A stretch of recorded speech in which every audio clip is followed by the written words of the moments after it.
could not pay. I didn't have enough to pay my tithes. Oh, okay. So I paid my tithes. You did? And then what happened? God gave me money to pay my rent before it was due. But see, a lot of us don't walk by that type of faith. A lot of us walk by, God know I got to pay my rent this month. And then we pay that rent, and then God's house falls short. Okay? But when we say things like, I only had enough to pay this, I only had enough to pay that, we got to revisit that budget. Because somewhere, somehow, we're out of sync. Okay? With some... Say it again. I said I'd rather give it to God instead of him taking it. Oh, amen. Amen. Okay? Because you have some people who argue, by the time I pay my bills, I don't have enough to tithe. And you do. You just gotta you gotta prioritize differently. Okay? All right, number 9. Everybody got their sheet? Everybody should have, hopefully you got a sheet. Page 9. Page 9. It says sample budget at the top. Sample budget at the top.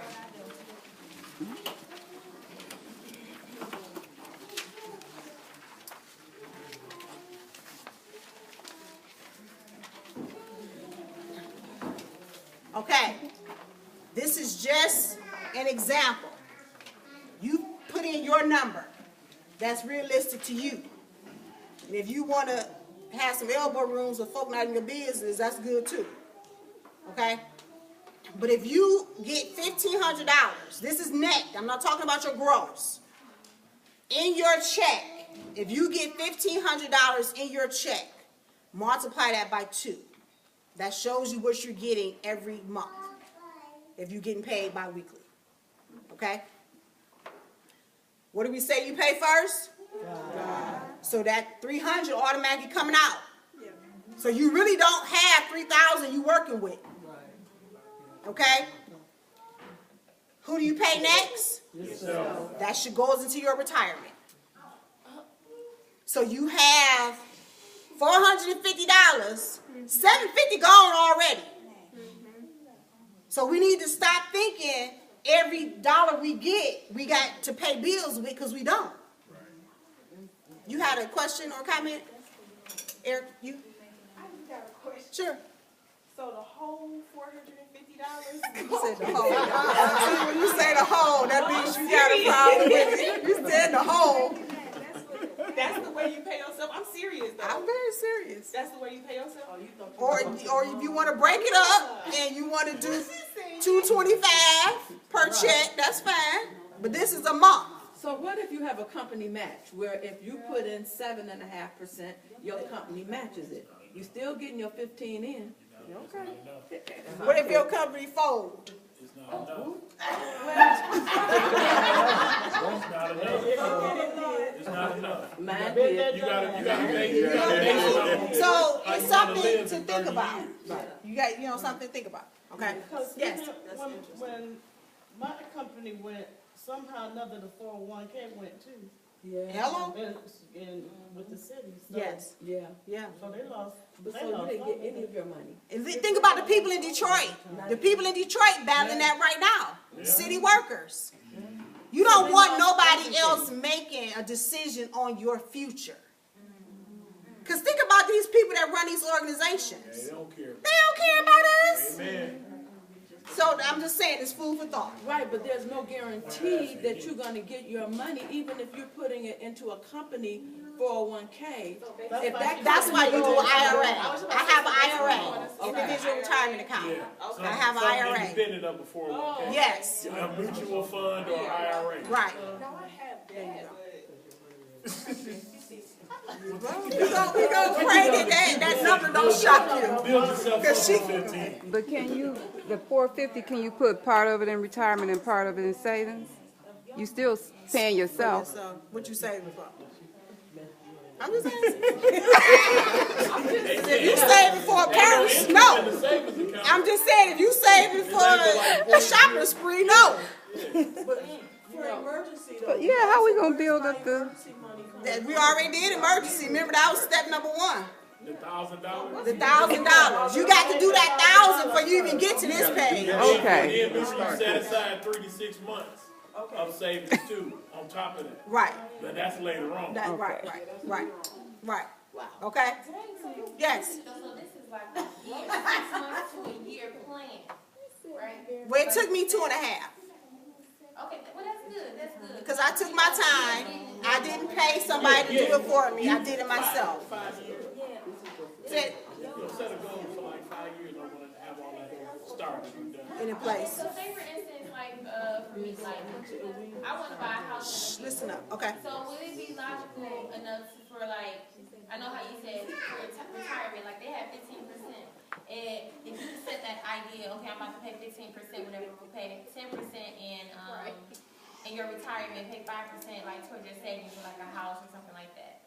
Would that be, how would you, like, you do different accounts? Like, how do you do, that's, okay, work with me 1 second. When you saving your money, do you do different bank accounts? Or do you do like just different accounts at one bank? You get what I'm saying? Because I heard people say that they have one location where they deposit money. They have another location. You get what I'm saying? See, now you all up in my business. But I'm going to have to tell you, I got counts all over southeastern Michigan. So I got TCF, Bank of America, PNC. Like I have, in each thing, y'all don't follow me to the bank now, okay? But each thing is for a designated purpose. Yeah. But you got to discipline yourself, because we can put the money in the bank. Let's be honest, y'all. But if you're not disciplined enough, what you going to do to it? You're going to knit, and by the time you look up, it's going to be gone anyway. So it's about discipline. This whole thing is about honoring God and discipline ourselves. Yes. I was going to say, wealthy people tend to put money in multiple Yes. banks because the FDIC only insures it up to a certain amount. $250,000. So up to $250,000. So guy who's got $1 million ain't got $1 million in one bank. Right. He may have some of it in the stock market. He may have some in this bank and some in the bank in another city because he wants it insured and protected. Yes. You know, yeah, so that he don't. And then credit unions are great places to have monies as well. Because if your bank ever turns you down, your credit union might say yeah. So you got to be mindful of that. Last one, we're going to move on. And the credit union don't have all those banking fees Yes, like the yes, bank. yes, absolutely. Okay. Them taking my money. Okay. So if you look at the 3,000 we started with, we should only be living off of 75% of our income. These numbers they tearing you up tonight, huh? She's like, what? Yes, 75% of our income is what we should really be focusing our monies and our bills on. Amen. Okay? Yes. Take in consideration now, credit unions pull your credit report before they open up an account for you. That's true too. So you got to be right. Yeah, they want to make sure you're responsible. Okay? So 30% of your money should go towards your rent or your mortgage. So if you're bringing $3,000 home and your mortgage is $1,200, you off track. So 30% should only be going towards your rent, okay, or mortgage. And then you only got $600 that you're working with for your car note and your insurance. Okay? Now, you got a little wiggle room because some people just aren't in the cars. Some people say, you know what, if it give me the point A to point B, I'm good. That means you can spend a little less. If you are a fanatic when it comes to cars, you might want to spend a little bit more because you're going to be more inclined to take better care of your car. When it's time to resell it, you know what I'm saying? So that you have a little wiggle room there. But factor your insurance in. Don't just go there and say, oh, $600, I can afford a $600 car note. No, you can't. No, you can't. That's a mortgage. It is. Every car that I have driven, every car, from the time I was in high school, not high school, but college, well, not really college, but my first job up until now, I have made it up in my mind, I am not paying more than $250 on a car note. And I drive nice vehicles. $250. That's it. Nope. My note. Yeah, Yeah. that's good. No, you got people my age riding around here with $1,000 car notes because they want to be in the Escalade. Remember when the Escalades first came out? People was my age was riding around with $1,000 car notes. And they still are. The Escalade car note, you can't get it no lower than $700. Well, I'm not going to be in the Escalade. I'm just not going to do that. That's not important to me. What's important to me is what I'm paying every month.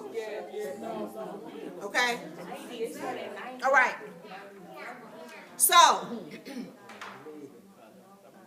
what you got left now? Yes. I have a question. Yes. So when you said net, our net, What you take home? I tithe off my gross. Oh, amen. I do too. Okay. Amen. That's, Amen. But everybody don't agree with that though. And everybody don't understand what first fruits are. So here's the thing. When you get your income tax check, if you say you tithe off of your net, when you get your income tax check, do you tithe? Because I tithe off of gifts. If somebody give me $20, the church getting $2. That's just, I promise you, that's just how diligent I am when it comes to money, because I want my gifts to keep on coming, y'all, keep on coming. You know what I mean? So there's two ways of looking at that. If you do it off of your gross, when you get your income tax check, it goes straight to you. You don't have to technically tithe off of that. But if you're tithing off of your net, when that income tax check comes, God need to get some of that, y'all. He need to get 10% of that income tax return if you don't tithe off of your gross. Amen. But it's a work in progress. Some of us don't even believe in tithing. So the minute you say tithe off your gross, you're going to get somebody a heart attack up in here. You know what I'm saying? So it's baby steps, y'all. It's baby steps, okay? So don't, Sister Breeze, don't scare them off. I'm sorry. Don't. She like, I tab off my gross. And then you got a group of folk that be like, I don't even tab, Lord. She talking about gross. You know. I don't even see it. Right. But that's what I'm saying. Good point. And good point, Rev. Thank you for bringing that up. Okay? So for our $750 that's left, out of that $3,000 check per month, you got to take care of everything else. So you got to pay your utilities, your groceries, Your life insurance. dining out. I'm sorry. I like that. Put that in there. Cell phone. She said life insurance. Cell phone. Oh, I got utilities twice. Okay.